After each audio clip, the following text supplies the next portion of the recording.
Collaboration is key to tackle palm oil challenges. Plus, AGONG and Permaisuri to touch base with RAKYAT through KEMBARA, Kenali, Borneo. Meanwhile, in world news, Thailand's king swears in new prime minister and cabinet. These are the headlines for tonight. Good evening. You're now with me, Razia Ahmad, and this is TVS Nightline.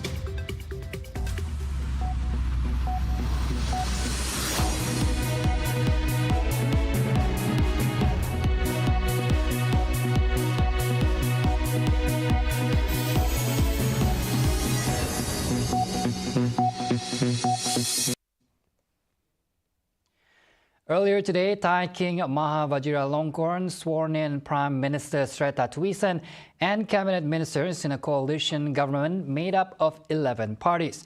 Srettha, whose Phai Thai party leads the coalition, and 33 cabinet ministers pledged their loyalty to the monarchy during the ceremony at the Dusit Palace in Bangkok. The government will deliver its policy statement to Parliament on Monday. Srettha, a 61-year-old U.S.-educated billionaire and former president of luxury property developer Sun Series, said his administration will focus on addressing people's needs. ผมขอยืนยันนะครับรัฐบาลนี้เป็นรัฐบาลของประชาชน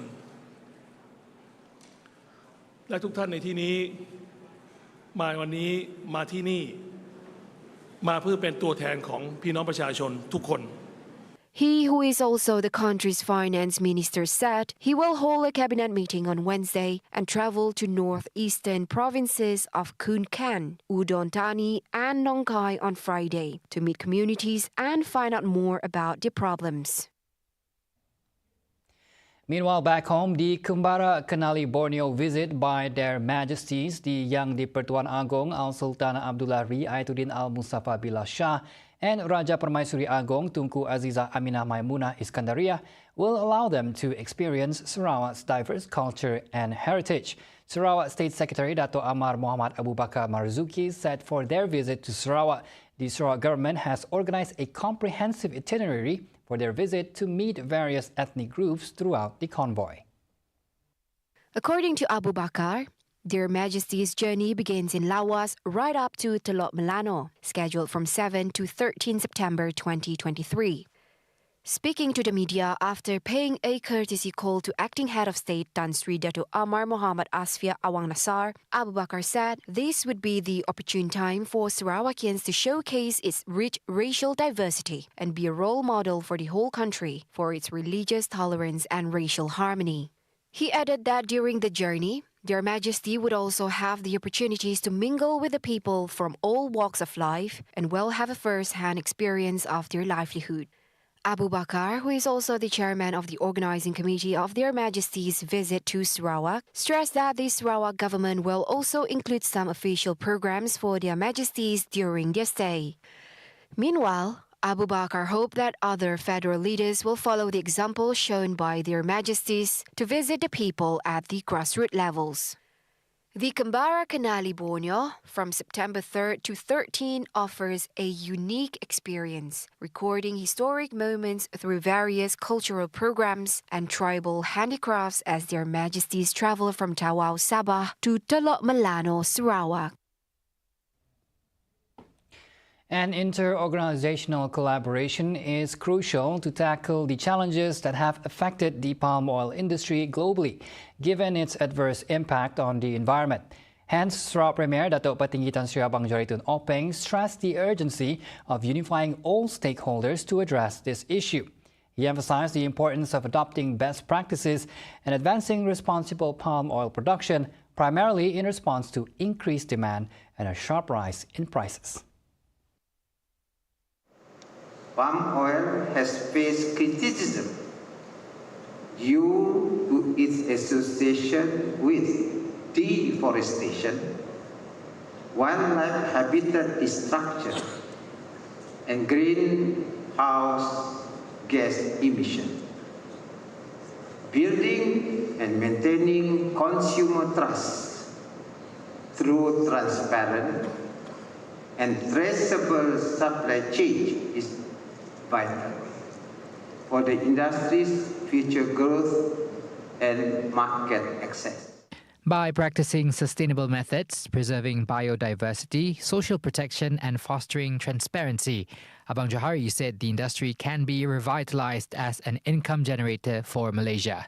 Sarawak has the highest oil palm planted area in Malaysia, contributing about 1.6 million hectares to the country's total of 5.7 million hectares, accounting for 29% of the country's total oil palm planted area in 2022.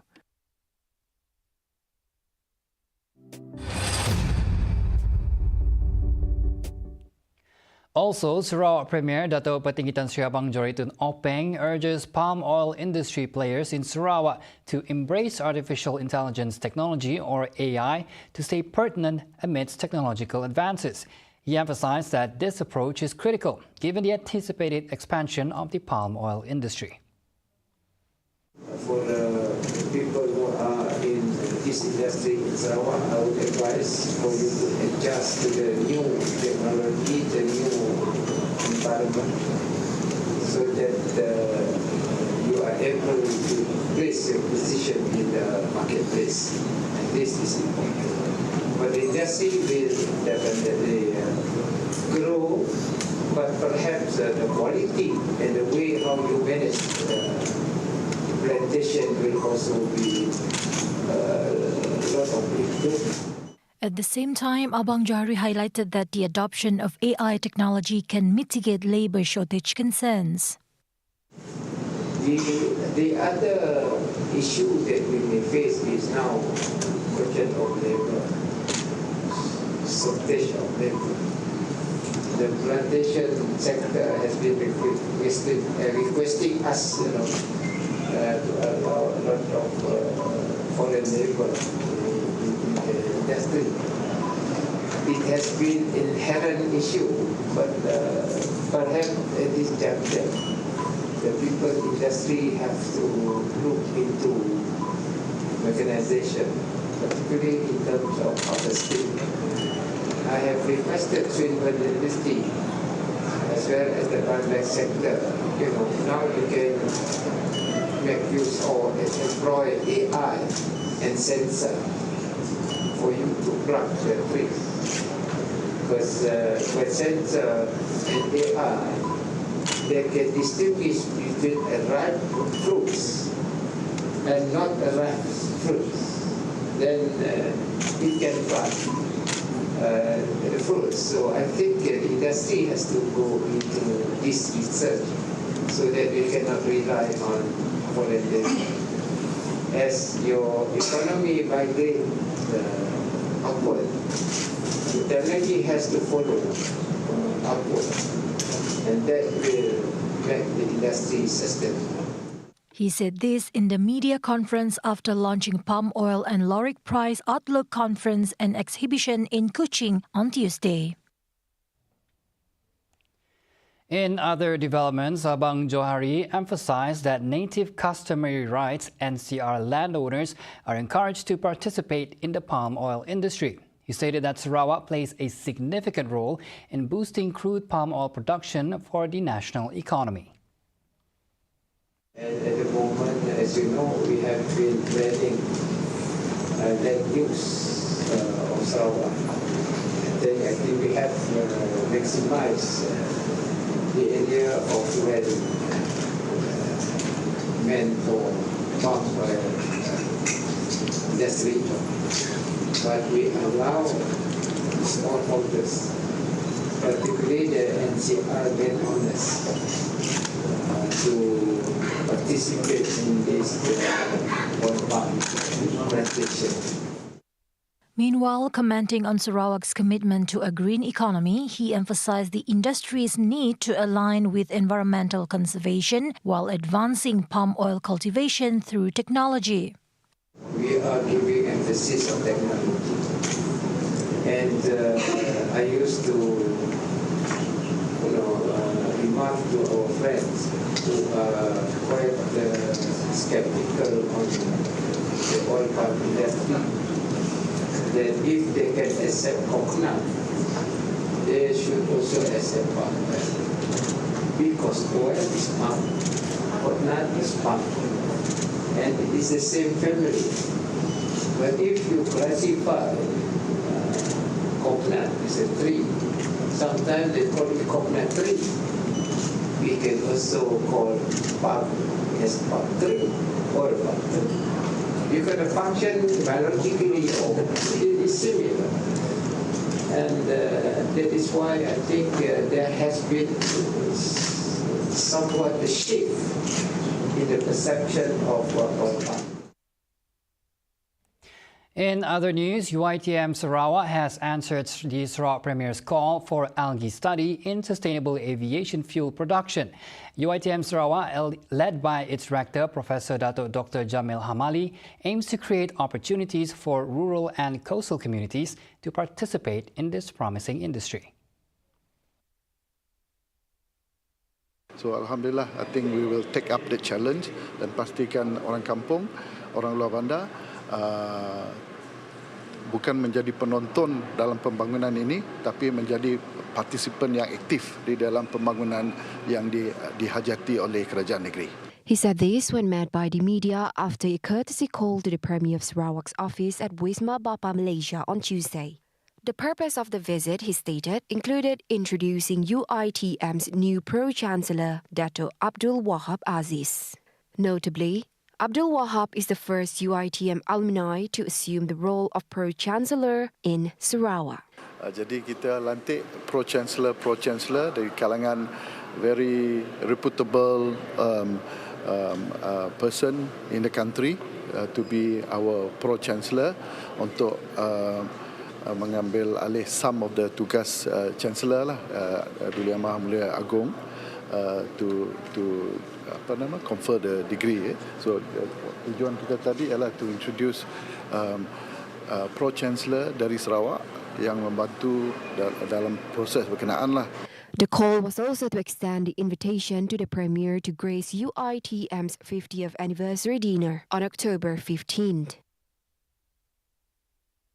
Meanwhile, Abang Johari also received a courtesy call from UEM Agenta UEMAT at his office, led by the Managing Director and Chief Executive Officer of UEMAT, Sharunizam Shamsuddin.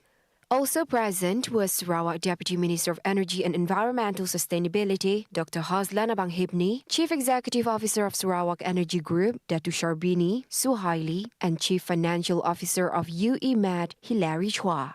UEM Agenta Berhad won 2 awards at the World Green and Sustainability Summit 2023 award ceremony held on Monday. The 2 awards include the Outstanding World ESG Impact Award and the World Sustainability Icon Leadership Lifetime Achievement Award. The Sarawak government is intensifying its readiness to address the haze issue as it closely monitors the current situation and takes necessary measures in response to unhealthy air quality in 3 areas of the state. Sarawak's Deputy Premier and Chairman of the State Disaster Management Committee, SDMC, Dato Amar Douglas Uga Ambas, disclosed that the state is conducting comprehensive monitoring efforts which involve the utilization of drone technology and warnings against open burning activities to combat the haze. But it haven't reached the high danger area, danger zone. Bagaimanapun, yang pertama ada jawatankuasa telah minta jabatan yang bertanggungjawab NRB dengan DOE untuk mengambil tindakan untuk menentukan bahawa tidak ada kebakaran terbuka diadakan dengan sengaja. Begitu juga kita minta bomba dengan APMM to standby untuk sama-sama membantu memadamkan kalau ada berlaku kebakaran. Furthermore, proactive measures, including dialogues with landowners, have been initiated in areas prone to open burning, especially in Kuala Barang Miri, to prevent further deterioration of air quality. Nombor 2, DOE dengan NRB dia menggunakan drone untuk monitor kerana that area is a very flat area. Kalau ada nampak asap keluar, that means there's a fire down there, so action must be taken.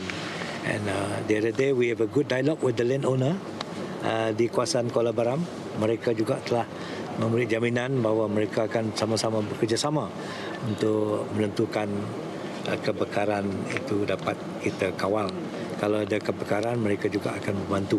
On Tuesday, Air Pollution Index API readings indicated unhealthy levels at 153 in Kuching and Sirian, respectively. Coming up right after the break, SAREF 3.0 set to ignite innovation, and in world news, jungle cocaine lab in Bolivia up in flames. Right here on TVS Nightline. Stay tuned.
Back on TVS Nightline, the Borneo Convention Center (BCCK) will be buzzing with activity as the highly anticipated third edition of the Biennial Sustainability and Renewable Energy Forum (SAREF 3.0) kicks off tomorrow and runs through Thursday. Under the theme Regional Net Zero and Sustainable Communities, Renewable Energy Development and Interconnections, this forum brings together luminaries and experts from the global energy sector. Vice President of Corporate Shared Services, Sarawak Energy and SAREF 3.0 conference producer, Piang Tajang, emphasized that the event will serve as a dynamic platform for discussions on regional net zero initiatives, green energy development, and innovative solutions. I think what SAREF 3.0 does, in addition to our theme around regional net zero, sustainable communities, renewable energy development, interconnections, is it brings together the many different stakeholders together in one place so that we can discuss what more needs to be done for a shared energy future. In addition to Yang Mat Berhormat, we also have Dame Christiana Figueres, who is an icon of sustainability and climate action.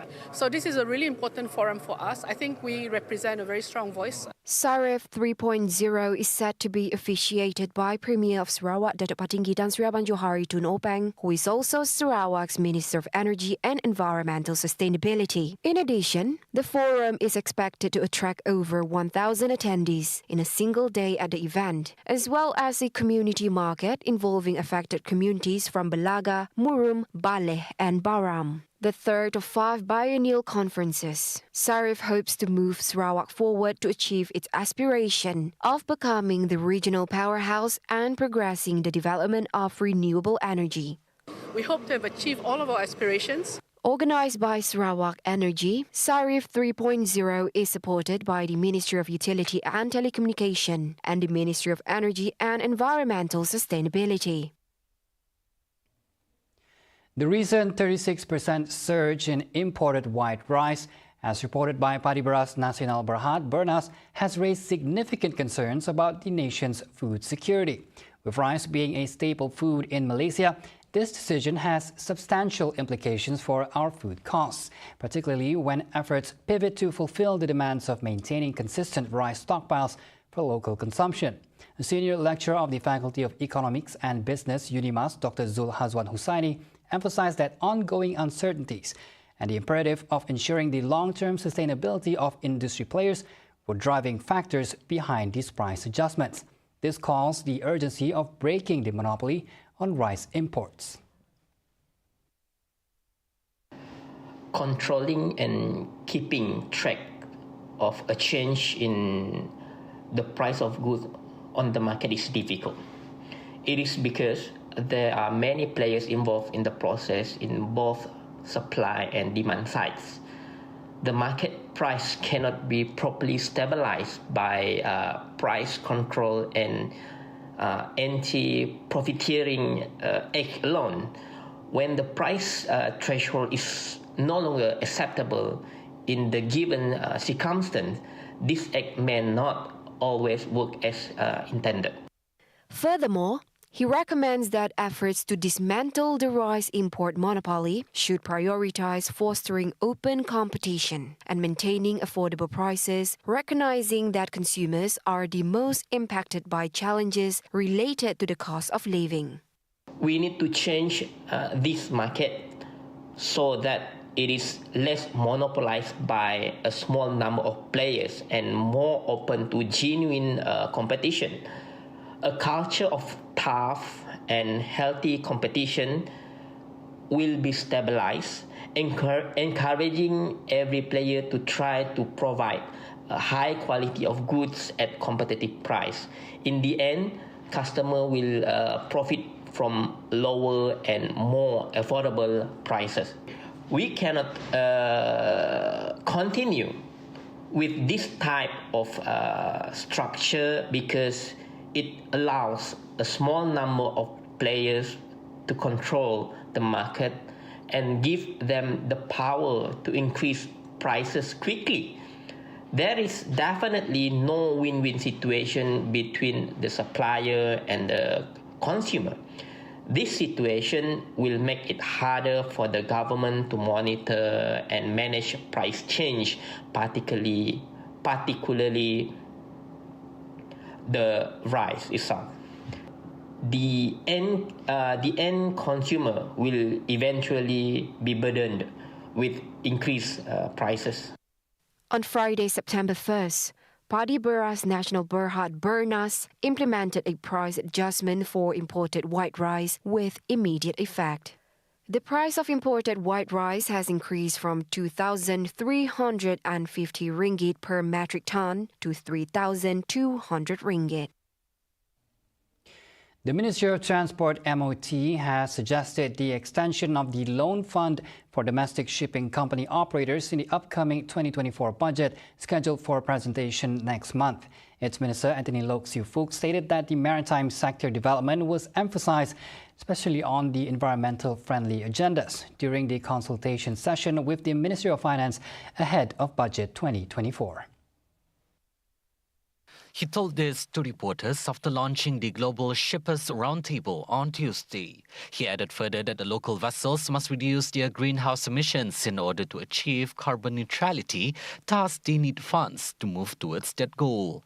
Loke explained that modifications of existing ship engines are also very important and in line with the demand of the world market, which requires ship and cargo to be environmentally friendly and not pollute the environment. Previously, in Budget 2023, the government allocated to the Maritime and Logistics Financing Scheme incentive worth 1 billion ringgit to bolster the growth of the country's maritime industry, which needed a lot of support.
In world affairs, a cocaine laboratory located in the Andean country's central region has been torched by Bolivian authorities. It was reported that the laboratory has the capacity to produce 400 and 500 monthly kilograms of drugs. The laboratory was first discovered on August 28 in the Santa Cruz Department jungle, in an area prone to floods due to its proximity to the Piray River. Authorities estimate that this bust will represent an economic blow to the drug trafficking economy of $800,000. Después de realizar un patrullaje minucioso por la zona de aproximadamente 6 horas, se ha logrado localizar este laboratorio de producción de clorhidrato de cocaína. Como se puede ver, este laboratorio estaba ubicada en una zona de inundación y por eso toda la construcción está elevada a una altura casi aproximadamente de 2 metros. Con esta intervención que se va a realizar la destrucción e incineración en presencia de medios de comunicación, el Ministerio Público se está afectando al patrimonio del narcotráfico en $800,000. See the world closer with TVS as we bring you the latest news updates both locally and internationally. For more headlines anytime, anywhere, just head on to our official website at tvstv.my or follow us on our social media platforms. And that is all for TVS Nightline. I'm RAKYAT. Thank you for watching and have a good night.